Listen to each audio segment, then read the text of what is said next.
Dans les profondeurs de l'océan, certaines zones restent presque sans lumière solaire.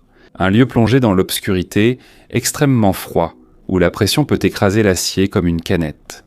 Mais malgré ces conditions extrêmes, il existe des créatures qui non seulement survivent, mais qui grandissent bien au-delà de la normale.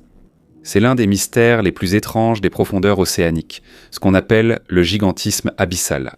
Dans la mer ordinaire, beaucoup d'animaux sont petits, mais plus leur habitat devient profond, plus certaines espèces semblent devenir géantes. Des créatures qui ressemblent normalement à de simples crabes ou insectes marins, mais dans les profondeurs de l'océan, elles deviennent gigantesques, presque monstrueuses. Avant de commencer, merci de liker et de vous abonner, c'est très important pour nous, les créateurs de contenu. Merci beaucoup. Et maintenant, commençons. L'un des plus célèbres ici est le géant Isocarpus. Si vous avez déjà vu un petit cloporte ou un cloporte-boule dans la terre, il ressemble presque à ça. La seule différence, c'est que la version des grands fonds peut atteindre près d'un demi-mètre de long, comme si vous voyiez un énorme insecte blindé ramper sur le fond marin.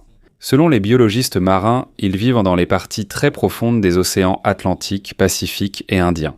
Ils se déplacent lentement et peuvent survivre longtemps sans nourriture. Comme les ressources sont rares au fond de la mer, leur corps a appris à économiser de l'énergie, mais ils ne sont pas les seuls. Il y a aussi le crabe-araignée japonais, un crustacé dont les pattes, lorsqu'elles sont étendues, atteignent presque la taille d'une petite voiture. Il paraît tout droit sorti d'un film de science-fiction. Il se déplace lentement au fond de l'océan près du Japon, utilisant ses longues pattes pour chercher de la nourriture dans l'obscurité. Et le calmar colossal est encore plus effrayant. Ce n'est pas un simple calmar, c'est l'un des prédateurs les plus mystérieux des profondeurs de l'océan. Il est extrêmement rare de le voir vivant à cause de la profondeur à laquelle il vit. Selon les chercheurs, l'œil du calmar colossal est parmi les plus grands du règne animal. Il est même plus grand qu'un ballon de basket. C'est important parce qu'au fond de la mer, il n'y a presque pas de lumière. Même le moindre mouvement ou la plus faible lueur est un grand avantage pour survivre. Dans un monde de ténèbres permanentes, avoir de plus grands yeux signifie que vous avez plus de chances de repérer un prédateur ou de la nourriture avant qu'il ne soit trop tard. Mais pourquoi ces créatures deviennent-elles si grandes ? Jusqu'à présent, la science n'a toujours pas de réponse unique à cette question. Certains scientifiques estiment que le froid extrême des profondeurs marines est un facteur clé, parce que le métabolisme des animaux dans l'eau froide est plus lent. Leur durée de vie est plus longue et ils grandissent plus longtemps. D'autres disent que c'est un effet de la pression et du manque de nourriture. Comme il est très difficile de trouver des ressources dans les profondeurs, il se peut qu'un grand corps soit un avantage pour stocker de l'énergie et survivre plus longtemps sans manger. Il y a aussi une théorie selon laquelle, en raison du faible nombre de prédateurs dans certaines parties des profondeurs océaniques, certaines espèces ont eu l'occasion de grandir sans trop de compétition. En réalité, de nombreuses parties de l'océan restent encore mal comprises. Selon la NOAA et d'autres chercheurs en océanographie, le pourcentage de l'océan profond effectivement exploré par l'homme est encore plus faible par rapport à l'ensemble de celui-ci. Cela signifie qu'il est possible qu'il existe encore des créatures sous-marines que nous n'avons pas encore vues jusqu'à présent. À mesure que la technologie d'exploration humaine progresse, nous découvrons de plus en plus que les profondeurs marines ne sont pas simplement un vide obscur. C'est un monde où l'évolution elle-même semble suivre d'autres règles. Et dans le silence des profondeurs abyssales, il se peut qu'il existe encore d'énormes créatures qui se déplacent et que l'homme n'a jamais vues jusqu'à présent. Les amphipodes, qui sont généralement aussi petits qu'un ongle dans les eaux peu profondes, peuvent atteindre près de 30 cm dans la fosse des Mariannes. Ils se déplacent ensemble dans l'obscurité, se nourrissant de tout ce qui tombe sur le fond marin, y compris les méduses qui sont également affectées par ce phénomène étrange. Il existe des espèces dans les profondeurs marines qui atteignent plus d'1 mètre de large, flottant lentement dans l'obscurité comme des fantômes sous la mer. Les vers tubicoles géants près des sources hydrothermales sont encore plus étranges. Ils n'ont ni bouche ni estomac, mais ils survivent grâce aux bactéries à l'intérieur de leur corps. Au lieu de chasser des proies, ils dépendent des réactions chimiques, issues de la chaleur intense et des produits chimiques toxiques qui les entourent. Ils utilisent aussi l'énergie plus lentement. Dans un endroit où la nourriture est rare, c'est un grand avantage pour survivre longtemps. L'eau froide contient aussi plus d'oxygène que la mer chaude. Et comme les organismes de grande taille ont besoin de plus d'oxygène, les grands fonds peuvent soutenir ces créatures géantes sans qu'elles ne manquent rapidement d'énergie. À des profondeurs atteignant environ 4 km sous la surface, le poids de l'eau est des centaines de fois supérieur à la pression que nous ressentons sur Terre. Dans ces conditions, c'est comme si un poids énorme vous écrasait de toutes les directions. À la surface, il serait impossible pour un humain ou la plupart des animaux de supporter cela. Mais dans les abysses, ce n'est pas inhabituel, c'est normal. En fait, selon les scientifiques marins, cette pression extrême pourrait être l'une des raisons pour lesquelles les organismes de grande taille sont favorisés dans cet environnement. Chez les petits organismes, leur surface est plus exposée par rapport à l'intérieur de leur corps. Ainsi, chaque cellule ressent davantage l'effet de la force externe. Mais chez les organismes plus grands, la distribution de la pression est plus équilibrée. C'est pourquoi leur structure interne est plus stable. C'est ici qu'entre aussi une observation en biologie qui a longtemps été remarquée dans les régions froides. Les animaux plus grands retiennent la chaleur plus efficacement que les plus petits. Dans un endroit où la température est presque glaciale, même un petit avantage dans la rétention de chaleur peut offrir une meilleure chance de survie. Mais peu importe la stabilité du corps ou l'efficacité de la biologie, il existe une limite encore plus grande à la vie sous-marine, la nourriture. À la surface de l'océan, la vie est alimentée par le soleil. Les plantes microscopiques de la mer produisent quand de l'énergie, qui alimente ensuite toute la chaîne alimentaire. Mais à une profondeur de plus de 1000 mètres, il n'y a plus assez de lumière pour ce genre de processus. Il n'y a plus de source continue de nouvelle énergie. Ce qu'il reste, ce sont seulement les choses qui tombent d'en haut. Les scientifiques appellent cela la neige marine, de petites particules de matière organique qui coulent lentement depuis les parties supérieures de l'océan. Cela peut être du plancton restant, des excréments de poissons ou de petits débris provenant d'organismes morts. Au cours de sa descente, il est progressivement consommé par d'autres créatures. Ainsi, lorsqu'il atteint le fond, il n'en reste vraiment plus beaucoup. Parfois, un cadeau bien plus grand tombe. Un poisson mort, un calmar ou même une baleine. Quand cela arrive, cela devient le centre de la vie pendant longtemps, parce que de nombreuses espèces dépendent en même temps d'une source soudaine de nourriture. Dans ce système, la nourriture n'est ni régulière ni prévisible. Ainsi, la vie ici doit s'adapter à de longues périodes d'attente, à des festins soudains et à des pénuries extrêmes. Il existe des endroits qui ressemblent à des oasis au milieu du désert, mais au lieu d'eau et de plantes, tout y tourne autour d'une nourriture rare et d'une vie lente. Dans de telles conditions, la clé de la survie n'est pas la rapidité, mais l'efficacité et l'endurance. Ici, ce sont les organismes qui grandissent lentement mais vivent longtemps qui dominent. Pourquoi ? Comme la nourriture est extrêmement rare, il est plus avantageux d'avoir un corps qui ne consomme pas rapidement son énergie. Par exemple, le bathynomes géant peut survivre longtemps sans nourriture. En raison de son faible taux métabolique et de sa capacité à stocker de l'énergie dans son corps, le requin du Groenland va encore plus loin. Il peut atteindre une durée de vie extrêmement longue et met beaucoup de temps à atteindre le stade reproductif. Dans ce genre de monde, le temps ne passe pas vite, il est étiré.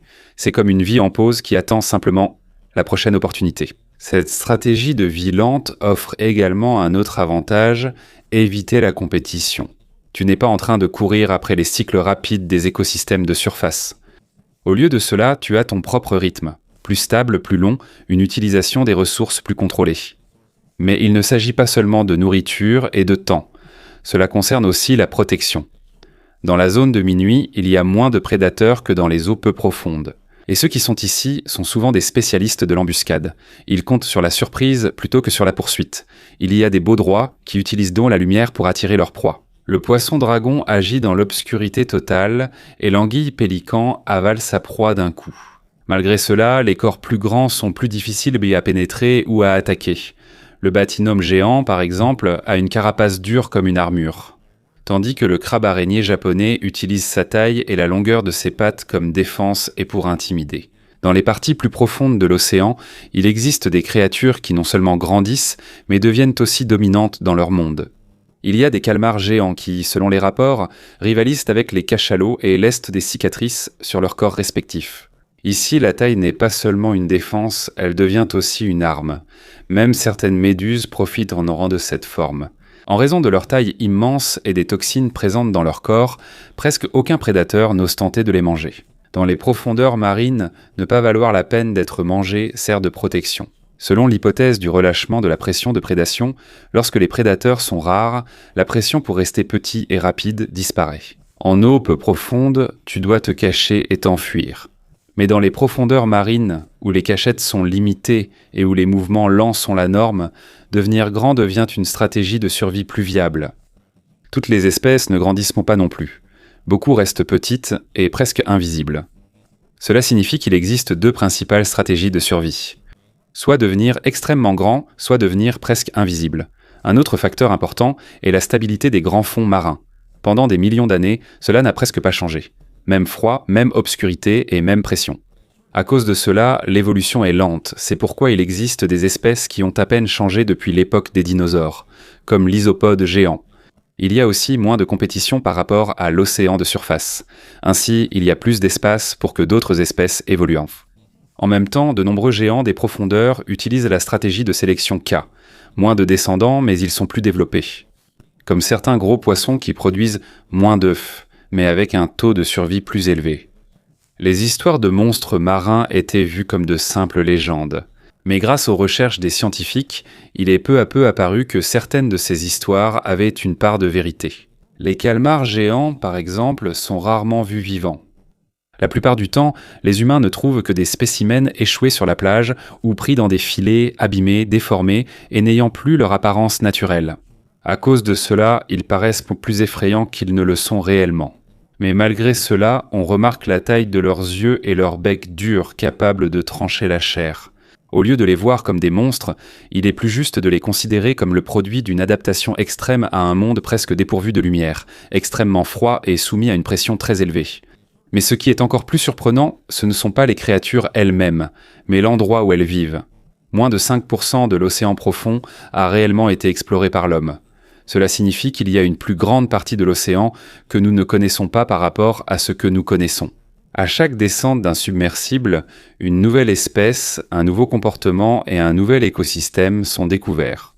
Dans cette perspective, les anciennes légendes sur la mer ne sont pas totalement exactes dans les détails, mais elles sonnent justes. Des créatures inhabituelles vivent dans les profondeurs, difficiles à expliquer à ceux qui ne les ont jamais vues. Les abysses ne suivent pas les règles du monde de la surface. Une stratégie efficace sur un récif corallien peut être inutile dans les abysses. Ici, la survie dépend d'une adaptation extrême.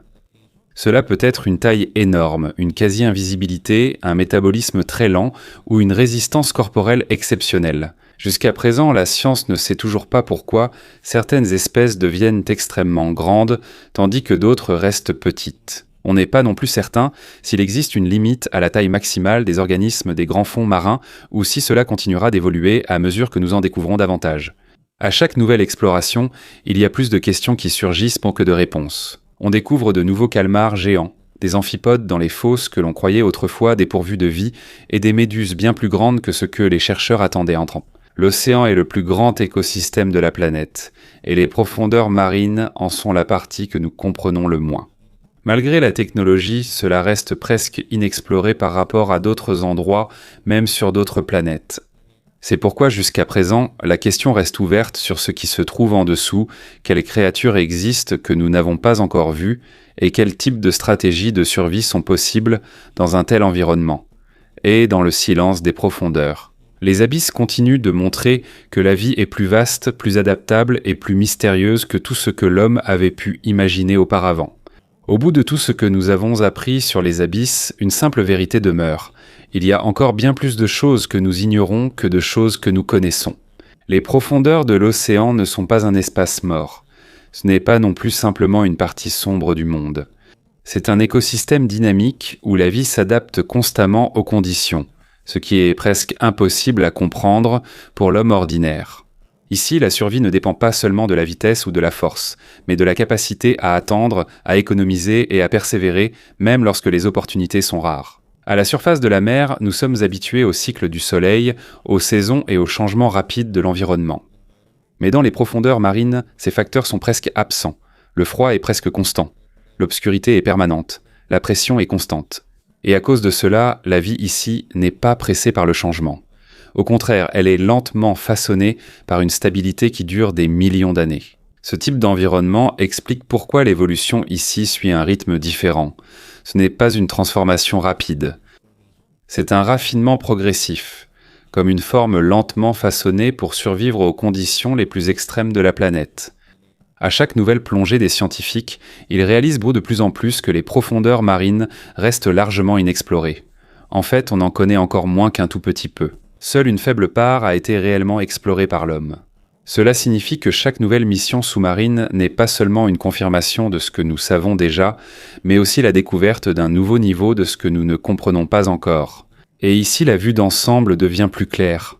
L'océan n'est pas seulement une partie de la Terre, c'est le plus vaste système vivant, avec son propre rythme, ses propres lois et sa propre façon de survivre. Les créatures qui y vivent ne sont pas des monstres, et ce ne sont pas non plus de simples hasards. Ils montrent jusqu'où la vie peut aller lorsqu'elle est forcée de s'adapter aux conditions les plus inhabituelles. Et dans le silence des profondeurs, un monde que nous ne voyons pas chaque jour continue d'exister. Un monde qui ne s'arrête pas, qui ne se précipite pas, et qui n'est pas encore totalement ouvert à notre compréhension. Jusqu'à aujourd'hui, cela reste un rappel que la plus grande partie de notre planète ne se trouve pas à la surface, mais en dessous, silencieux, profond, et continuant de cacher des réponses que nous ne découvrons que lentement.